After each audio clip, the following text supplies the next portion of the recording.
శ్రీమాత్రే నమ. జయ గురు దత్తాత్రేయ నమ. ఈ వీడియోలో మనం 2025వ సంవత్సరం జూన్ నెల మాస ఫలితాలు తెలుసుకునే ప్రయత్నం చేద్దాం.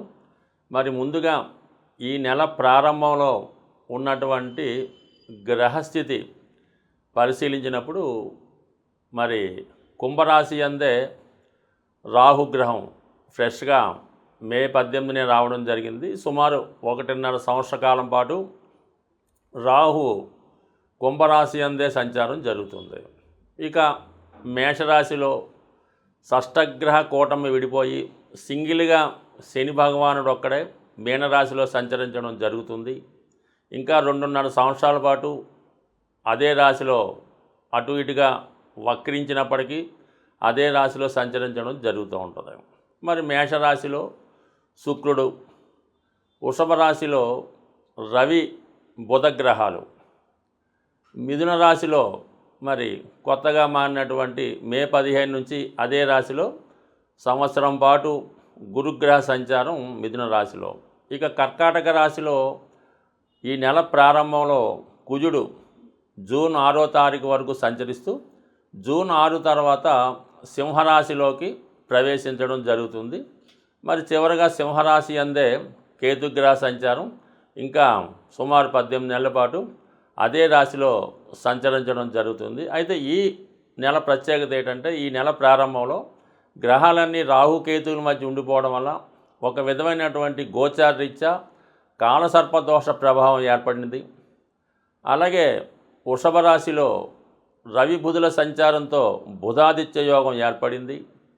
కర్కాటక రాశిలో కుజ చంద్రుల ప్రభావంతో చంద్రమంగళ యోగం ఏర్పడడం జరిగింది. ఈ 3 యోగాలు కూడా ఎంతో కొంత వివిధ రాశుల వారి మీద ఎక్కువ ప్రభావాన్ని చూపడం జరుగుతుంది. మీనరాశి వారికి 2025వ సంవత్సరం జూన్ నెల మాస ఫలితాలు పరిశీలిద్దాం. ఈ రాశి వారికి మరి రాశి అందే శనిగ్రహ సంచారం అంటే షష్టగ్రహ కూటమి ఈ రాశిలోనే ఏర్పడింది.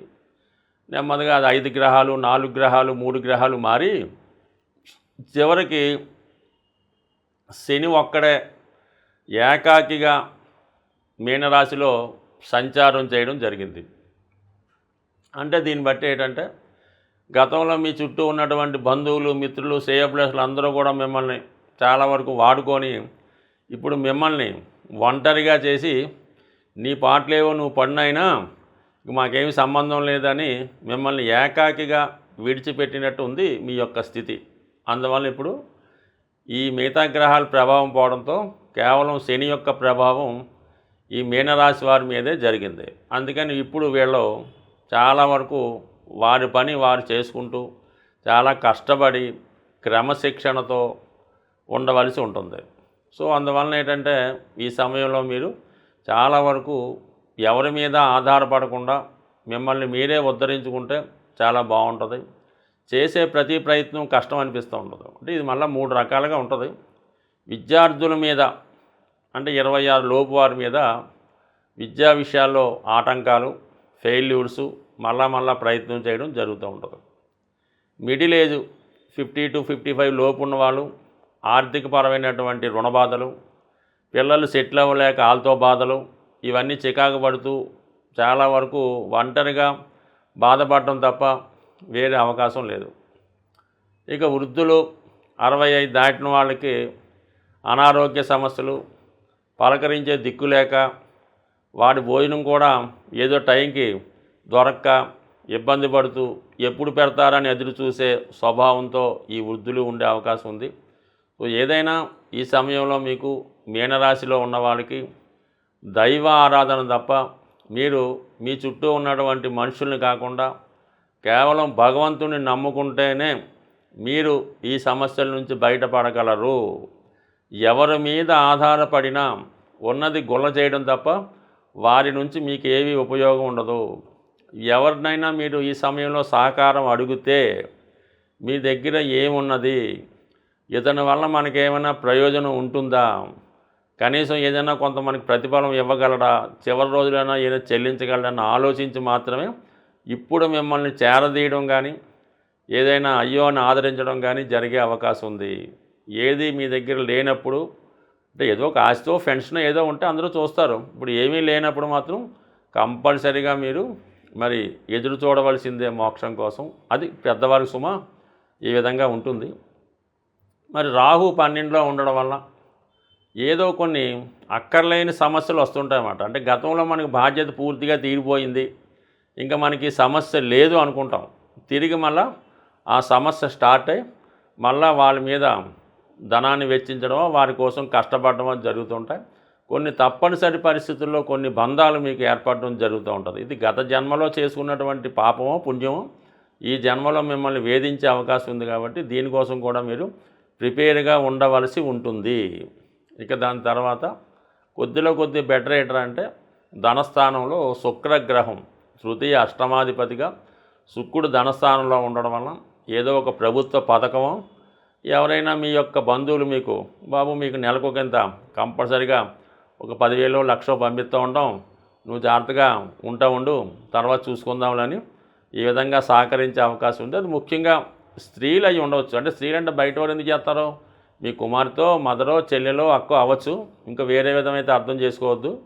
మీకు మీ కుటుంబ సభ్యులైనటువంటి స్త్రీలు మీకు కొంత ఆర్థికంగా మిమ్మల్ని ఆదుకునే అవకాశం ఉన్నది. ఇక గురువు చతుర్థ స్థాన సంచారం వల్ల ప్రశాంతమైన జీవితం ఏర్పడుతూ ఉంటుంది. ఉండడానికి ఒక ఆసరా ఏర్పడుతుంది, ఏం పర్వాలేదు. విద్యార్థులకి మళ్ళీ చదువులో ప్రోత్సాహం లభిస్తుంది. కంప్లీట్గా మీ యొక్క విద్యని కంప్లీట్ చేసుకుంటారు. ఒక మంచి విద్యా సంస్థలో ప్రవేశం దొరుకుతుంది.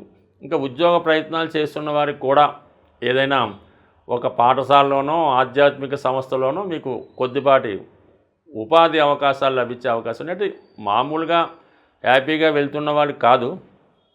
ఎవరైతే కొద్దిగా ఈ దశ అంతర్దశల రీత్యా కొంత ఇబ్బంది పడుతున్నారో, ఉద్యోగం పోగొట్టుకొని ఉంటారో వారికి ఒక విధమైనటువంటి తేలికపాటి చిన్నపాటి ఉద్యోగం దొరికే అవకాశం ఉంటుంది. ఏదైనా ఒక ఆధ్యాత్మిక సేవా కేంద్రంలో దొరికే అవకాశం ఉంది. బట్ ఏదైనా మీనరాశి వారు చాలా జాగ్రత్తగా వ్యవహరించాలి, చాలా క్రమశిక్షణతో ఉండవలసి ఉంటుంది. మళ్ళీ ఏదో ఒక బంధం మిమ్మల్ని వెంటాడబోతుంది, ఏదో ఒక పెనాల్టీయో పనిష్మెంటో రాబోతుంది. దాని కొరకు జాగ్రత్తగా ఎదురు చూస్తూ ఆ వచ్చిన సమస్యను ఎలా పరిష్కరించాలని ఆలోచిస్తూ కాలక్షేపం చేయవలసి ఉంటుంది. అన్ని సమస్యలకి మూలం ధనం. అందుకే ధనం మూలం మిథం జగత్ అన్నారు. ధనం ఖర్చు పెట్టడం అన్నది చాలా సులభం, సంపాదించడం అన్నది చాలా కష్టం. అయితే ఈ ధనం సంపాదించడానికి ఒక సులువైనటువంటి మార్గాన్ని తెలియజేయడం జరుగుతూ ఉంటుంది. అది మీకు ఈ నెల ఫలితాల్లో ఈ అద్భుతమైనటువంటి ధనయోగాన్ని కలిగించే రెమెడీ మీకు చెప్పడం జరుగుతూ ఉంటుంది. ఇది కొంతవరకు మీరు చేయవలసిందల్లా ధనానికి అధిదేవత అయినటువంటి లక్ష్మీ అమ్మవారికి ఇష్టమైనటువంటి రోజు శుక్రవారం. ఈ శుక్రవారం రోజు మీరు ఏం చేయాలంటే ఒక మట్టితో తయారు చేసినటువంటి ఒక జాడీ అనొచ్చు, డబ్బులు దాచుకునే డిబ్బీ కూడా అనొచ్చు. పూర్వకాలం మట్టితోనే తయారు చేస్తూ ఉండేవి ధనం దాచుకునేవి. అందుకని ఈరోజు కూడా పాత ఇళ్ళై పడగొట్టినప్పుడు తవ్వినప్పుడు దొరుకుతూ ఉంటాయి కొంతమందికి. అటువంటి మట్టితో తయారు చేసినటువంటి డిబ్బీ ఒకటి తీసుకోండి శుక్రవారం రోజు. దాన్ని శుభ్రంగా మంచినీళ్ళతో శుభ్రం కడిగేసి పసుపుతో దాన్ని రాసి ఒక మూల పెట్టుకొని ప్రతి శుక్రవారం కూడా 6వ సంఖ్య వచ్చేలాగా ధనం అందులో వేయాలి. 6 రూపాయల, 60 రూపాయల, 600, మీకు ఇంకా ఓపుకుంటే 6,000 అన్నది ప్రతి శుక్రవారం అందులో డ్రాప్ చేయవలసి ఉంటుంది. అందులో వేయాలన్నమాట. పక్కన పెట్టాలి, అది దేవుని దగ్గర పెట్టడం, నమస్కారం పెట్టడం. అయితే ఈ శుక్రవారం రోజు మిగతా డబ్బులు మీరేమీ కూడా ఖర్చు పెట్టకూడదు. ఇందులో వేసిన 6 రూపాయలు మాత్రమే అందులో వేయాలి. మిగతాదంతా కూడా ఆ రోజు ఏ ఒక్క రూపాయి కూడా మీ ఇంటి నుంచి బయటికి వెళ్ళకూడదు. అలాగని ఫోన్పేలు, గూగుల్ పేలు చేయకూడదు. ఆ నియమం మీరు పాటించి ఈ శుక్రవారం మనీ వెళ్లకుండా ఉంటూ ప్రతి శుక్రవారం వీలైతే ఇంక పెంచుకుంటూ వెళ్ళిపోండి.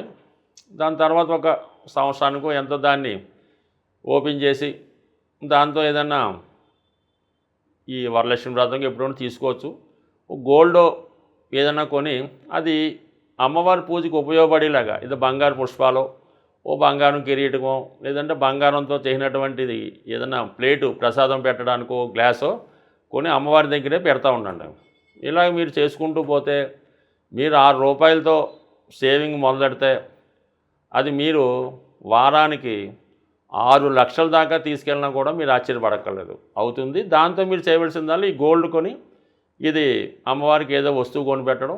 మళ్ళీ మీకు బాగా మీరు దాన్ని మళ్ళీ మీ ఇంట్లో ఒక అమ్మాయి పుడితే ఆ అమ్మాయికి అంటే అమ్మాయి కూడా లక్ష్మీ స్వరూపం కాబట్టి ఆవిడకి మీరు అవి కానుకగా ఇవ్వచ్చు, బంగారు ఆభరణాలు కూడా ఇవ్వచ్చు. బట్ ఏదన్నా ఈ శుక్రవారం 6 సంఖ్య ఇది కాకుండా మిగతాది కూడా బయటికి వెళ్ళకూడదు. ఇంకా అది ఎంత గొప్ప అవసరమైనా సరే అక్కడతో శుక్రవారం నాడు స్టాప్ చేసి శనివారం మార్నింగే పేమెంట్స్ మాట. ఈ విధంగా చేసి చూడండి.